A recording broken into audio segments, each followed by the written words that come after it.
Ladies and gentlemen, please have a seat. Welcome to The Late Show. I'm your host, Stephen Colbert. Folks, with our country more divided than ever, I think it's important to remember the one thing that unites us all, the credo that we live by. Give me more stuff. But now, that gimme lifestyle is threatened because America is facing an unprecedented supply chain crisis.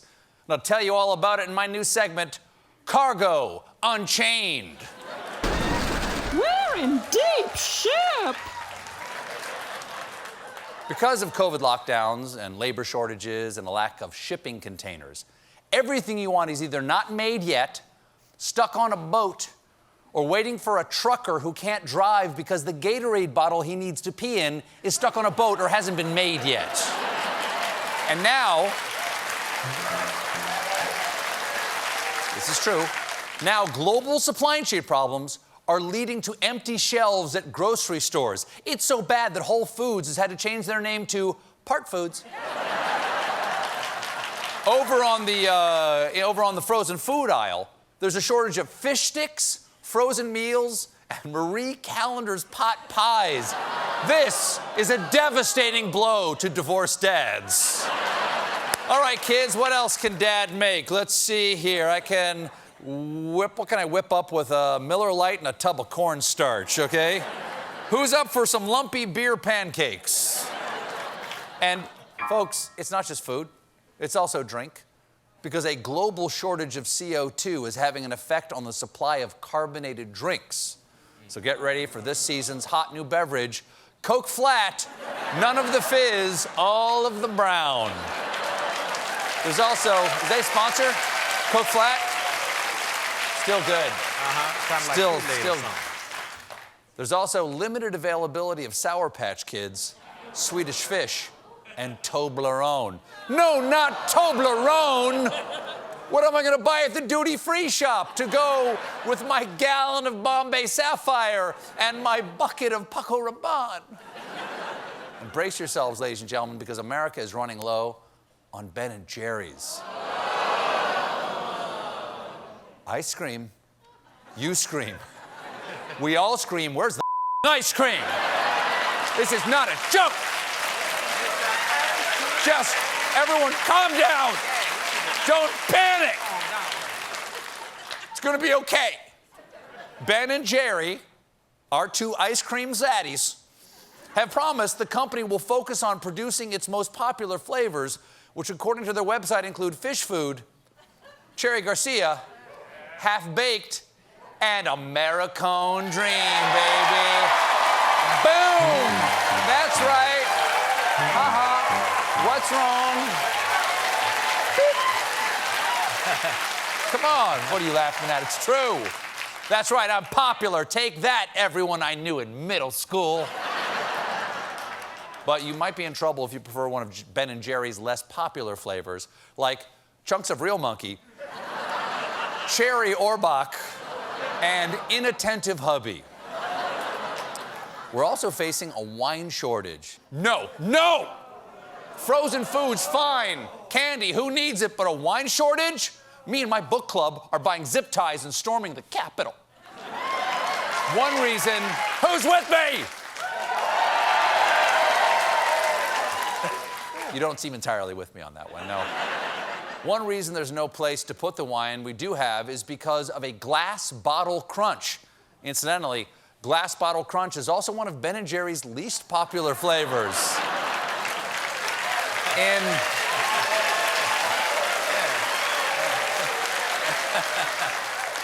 In vaccine news, today we learned that the FDA plans to allow a mix and match approach for COVID booster shots. Yes, mixing different kinds of protection is smart. That's why when I go out in the sun, I wear a big floppy hat, sunscreen, and a condom. Can't be too careful. Cannot be too careful.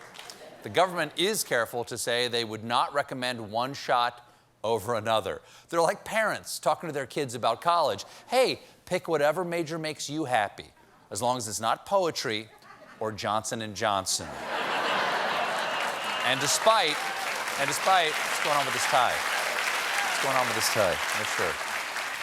Despite all the benefits of vaccination, a lot of people are still refusing to get the shot.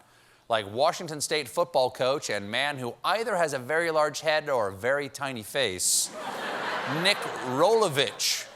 Washington State recently instituted a vaccine mandate for most state employees, but despite that, Rolovich said he wouldn't get vaccinated, so Washington State fired him.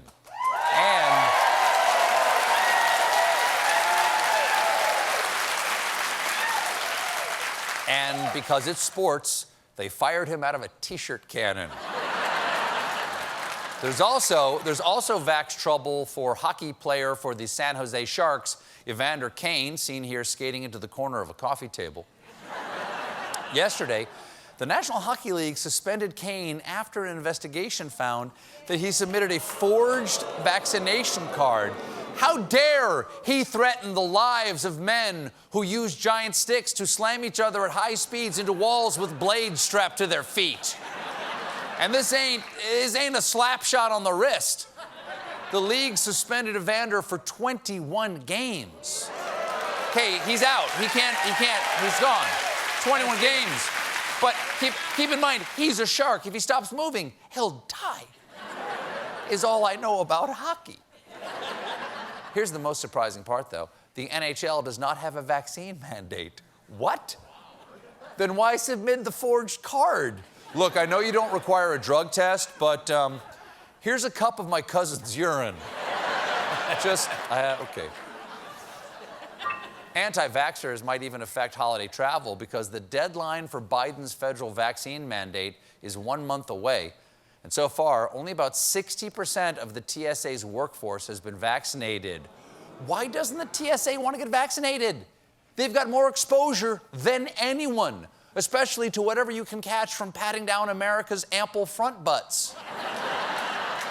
If more TSA workers don't get the shots, holidays at the airport will be gummed up with short staffing and longer lines. So passengers may have to wait hours before boarding the plane to bite a flight attendant. And if the TSA can't find enough workers, they're considering canine teams for staffing and security. That's right, security dogs. First you pat me, then I pat you. Sorry, agent, I'm sorry. Agent? Ricky Rose. I'm sorry, agent, please step out of line. You've been randomly selected for a tummy rub. We're gonna find out who's a good boy. Ricky Rose. People are reluctant to get the shot in part because on the internet, COVID conspiracies are still highly contagious.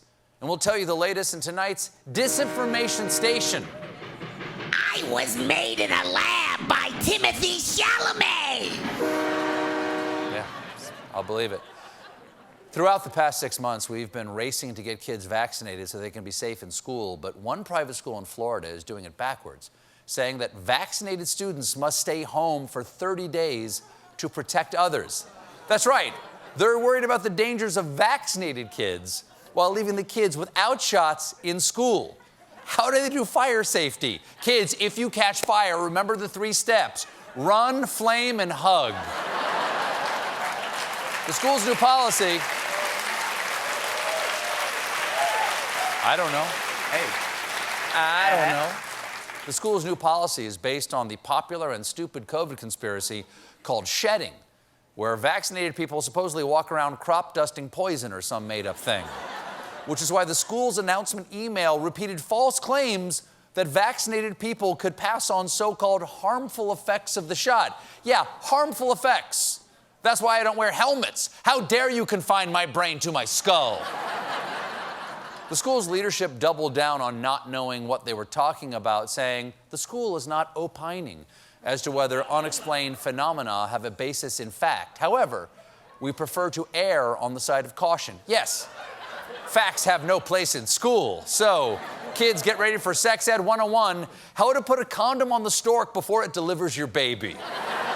We got a great show for you tonight. My guests are Nick Offerman and Charlemagne the God. But when we come back, meanwhile, join us.